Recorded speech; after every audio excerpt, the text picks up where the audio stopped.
The day humanity smiled at extinction and kept fighting with alien princesses. The Galactic Alliance had a saying, when the end comes, most species bow their heads. They had seen it time and again, civilizations faced with extinction, empires broken by war, planets burned into ash. The doomed always begged, bargained, or fell silent in despair. And then came humanity. It began when the Oblivion Swarm, a mechanical plague older than memory, tore through the outer colonies. Planets winked out like candles in a storm. Ships disappeared into a tide of self-replicating machines. The Alliance called emergency sessions, debating strategies, retreat plans, and how many trillions could be minimized in losses. The humans showed up late. And smiling. Not the polite smiles of diplomacy, but the kind of cocky grins you'd expect from poker players holding bad hands and pretending they were aces. Their fleet was pitiful compared to the grand navies of the galaxy. Their worlds were underdefended. By all reason, they should have been terrified. Instead, when the Council solemnly declared the swarm's approach was unstoppable, the lead human delegate laughed so hard he spilled coffee across the crystal table. Unstoppable? Nah. You just haven't tried hard enough. The Council thought it was bravado. The humans thought it was Tuesday. The first recorded clash came over the shattered moon of Yelthor 9. Alien fleets were withdrawing, preparing to abandon the system. The humans jumped in. Not to save the day, not even to hold ground, but to fight, grin, and play music over open comms while doing it. Alliance ships listened in horror as human pilots broadcast rock anthems while diving at impossible angles, their hulls on fire, their weapons overheating. One ship, a battered destroyer called Punchline, charged a swarm cluster with engines at maximum and a crew singing karaoke.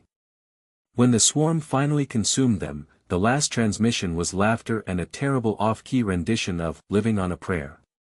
The aliens watching thought humanity had gone insane. They were right. And then the princesses arrived. The Alliance had long practiced symbolic unity, where noble houses from the great dynasties lent their heirs as figureheads in joint wars. Alien princesses, regal, untouchable, draped in silk and crystal, were assigned to observe the human front.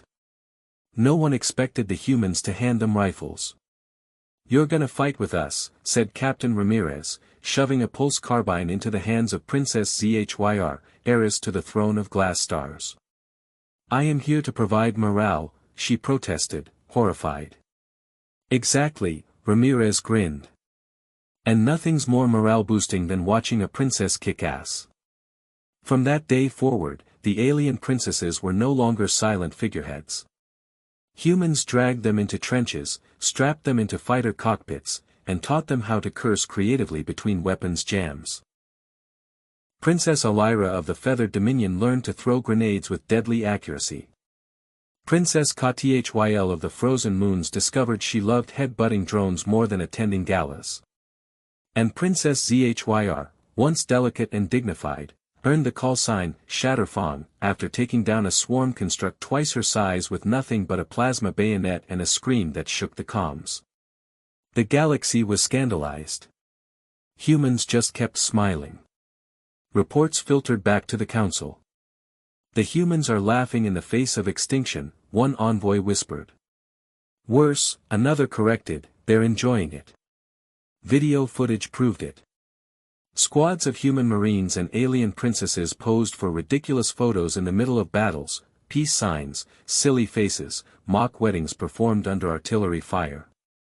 Humans spray-painted their mechs with crude jokes. They strapped speakers to tanks, blasting rock and roll as they charged into the swarm. Every time a planet fell, they grieved, but they laughed too, building gallows humor strong enough to keep fighting. The swarm devoured worlds. Humanity devoured despair. The turning point came at the siege of Drolvara. 3 million swarm units descended on the fortress world. Alliance generals predicted it would fall in days. Humanity promised to hold. For a week. With half the forces they needed. And they said it while smiling like maniacs. The battle was brutal. Lines broke. Cities burned. The swarm pressed in waves that never ended. And yet, the humans and their unlikely princess allies held.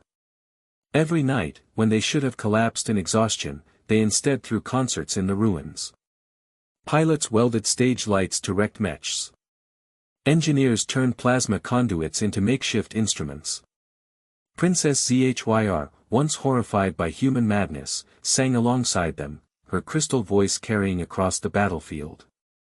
The swarm didn't understand music, but the soldiers did. And as long as they heard it, they fought on. The legend says that when the swarm finally breached the last barricade, humans didn't retreat. They smiled, picked up whatever weapons remained, and shouted, "One more song," before charging headlong. The princesses charged with them. The Alliance historians later struggled to explain what happened. Technically, it shouldn't have worked. Humanity should have been extinct. Their fleets should have been ash. Their armies should have broken.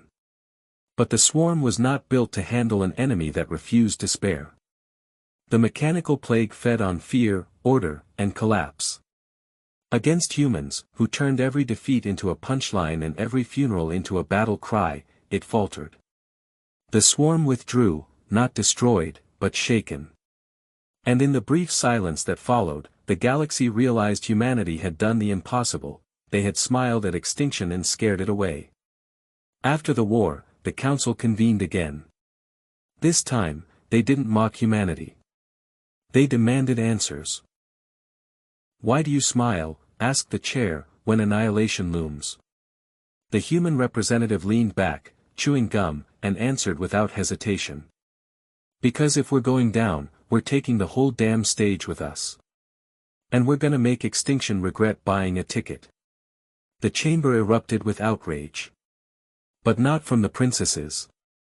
They stood proudly at the human side, scarred, armored, no longer symbols but warriors. Princess ZHYR slammed her jeweled blade into the council table and declared, "I will fight beside humanity until my last breath." One by one, the others followed. The scandal became legend. Years later, when the swarm finally returned, the galaxy no longer trembled.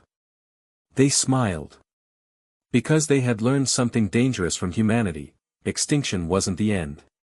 It was just the encore. And somewhere, on a battlefield lit by fire and music, humans and alien princesses charged together again, laughing, singing, and fighting like mad things who refused to know fear. Extinction came for us, and we smiled right back. Because for humanity, the end isn't the finale, it's just the encore. Don't forget to like, share, and subscribe for more HFY chaos.